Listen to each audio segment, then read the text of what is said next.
ప్రజా సంకల్పం ప్రశ్నిస్తుంది. ఎవరిని ప్రశ్నిస్తుంది అంటే ఈ యొక్క వ్యవస్థను ప్రశ్నిస్తుంది. వ్యవస్థలోని కొన్ని అంటే ప్రభుత్వ శాఖను ప్రశ్నిస్తుంది. ఈరోజు ప్రజా సంకల్పం కార్యాలయంలో ఒక మహిళ అంటే తనకు జరిగిన అన్యాయం గురించి చెప్పడానికి వచ్చింది. అంటే భూ వ్యవహారంలో తనకు ఎంతో అన్యాయం జరిగింది. అంటే ఎవ్రీథింగ్ డాక్యుమెంట్స్ తో సహా వచ్చింది. తను ఎన్నో 3 సంవత్సరాల్లో పోరాటం చేస్తుంది. అయినా కూడా వ్యవస్థలోని కొన్ని ప్రభుత్వ శాఖ అధికారులు తనను చాలా వేధించి అంటే నిర్లక్ష్యం చేశారు. న్యాయం చేయకుండా నిర్లక్ష్యం చేశారు.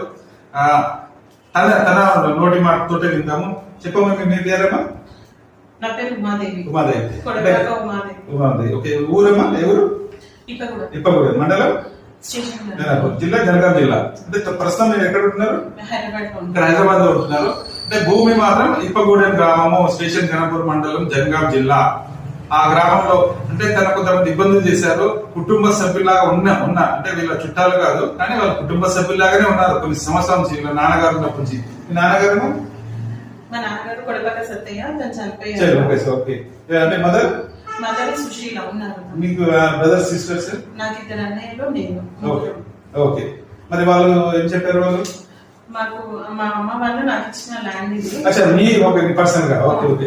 చూడండి, వాళ్ళ ఫాదర్ వాళ్ళు తనకి ఇచ్చిన గిఫ్ట్ డీడ్ గా వచ్చిన ఒక భూమి వ్యవహారం అండి ఇది.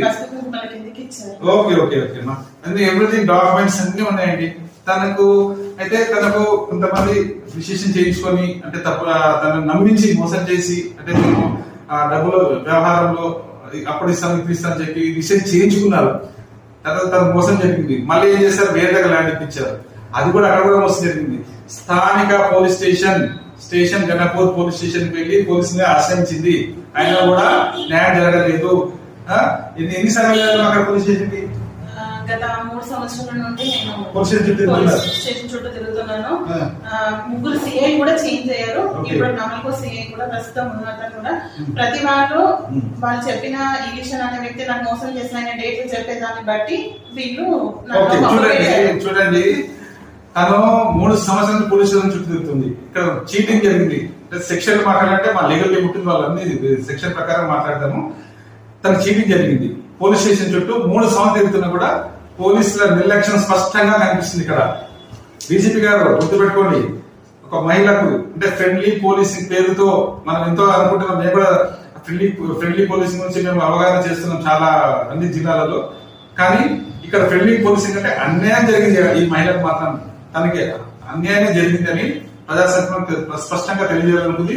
ప్రతి డాక్యుమెంట్ ఉంది, మొత్తం ఫైల్ ఉంది. మొత్తం ఈ ఫైల్ తో సహా అమ్మా ఏం లేదు. ఇప్పుడు ముఖ్యమంత్రి గారు మహిళల గురించి అంటే కాంగ్రెస్ ప్రభుత్వం అంటే ఇందిరాగాంధీ అంటేనే మహిళలు అన్నట్టు వాళ్ళు చెప్పారు. న్యాయం చేస్తారు. ముఖ్యమంత్రి దృష్టికి వెళ్దాము, డీజీపీ గారి దృష్టికి వెళ్దాము, జిల్లా కలెక్టర్ గారి దృష్టికి వెళ్దాము. అసలు ఎందుకు అన్యాయం జరిగింది వాటి వివరాలతో సహా ఇప్పుడు చెప్పిన వ్యక్తుల వద్దకు మేము వస్తాము. ప్రజాసంకల్పం వస్తుంది, ప్రజాసంకల్ప బృందం ఉంటుంది. తనకు న్యాయం జరిగే వరకు మేము పోరాటం చేస్తూ ఉంటాము. మొత్తం వివరాలన్నీ విత్ ఎవిడెన్స్ తో సహా ఉన్నాయండి. ఇక్కడ తనకి న్యాయం జరగాల, న్యాయం చేయాలా. తనకి అంటే పోలీసులు ఇంతమంది ఇప్పుడు చెప్పారు కదా, ఆ నిర్లక్ష్యం ఇచ్చిన పోలీస్ అధికారులని అందరి మీద కూడా చట్టపరమైన చర్యలు తీసుకోవాలి. తనకి ఇబ్బంది పెట్టిన ఆ భూవ్యవహారంలో ప్రతి ఒక్కరి మీద చట్టపరమైన చర్య తీసుకోవాలి. అలాగే తనకి న్యాయం చేయాలా. ఎందుకంటే డబ్బులు పోయాయి, భూమి పోయింది, మళ్ళీ తిరగడం, పోలీస్ స్టేషన్ చుట్టూ తిరగడం.